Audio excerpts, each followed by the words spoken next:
Here's a newsflash for everyone. All advice is generated digitally. It's how it's delivered that's different. Most of the time it's delivered face-to-face with an expensive advisor who's got to charge you 5 to 10 grand.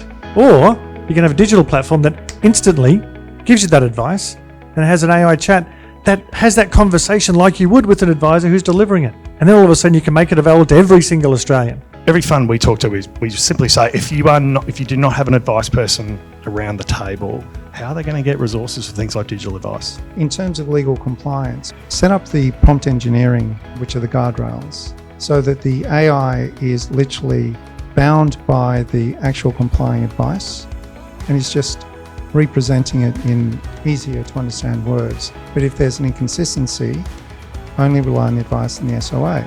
If we can provide digital advice at the point of retirement, which is good advice, and we have 90% of people taking it up, how good would that be?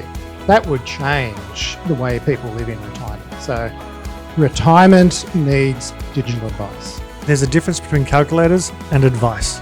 And too often people launch a calculator and they call it advice. The definition of advice is having an opinion or a suggestion on what someone should do next. A calculator, you pull the information in and you have to guess and play around with, should I put more money into super, should I do this or do that? What advice does is it tells you exactly how much you should put in each month. So we've got to have that separation to begin with, otherwise you can't even have the conversation. So when someone gets help through either a intra-fund advice or even comprehensive advice or digital advice, they go away thinking, how good is my fund?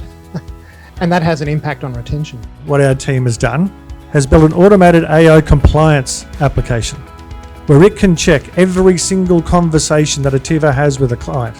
We've trained this one to say, look, you're a 20-year veteran financial planner, you've got all this knowledge, check every single interaction and tell us which parts of those conversations may not be compliant, where it falls apart on one of those regs, what you need to change to better that. Funds who have more mature advice businesses, so have been in comprehensive advice and sort of understand those frameworks, are a lot more comfortable applying them into digital. It's when you don't have much experience in advice, that's where funds are more gun shy.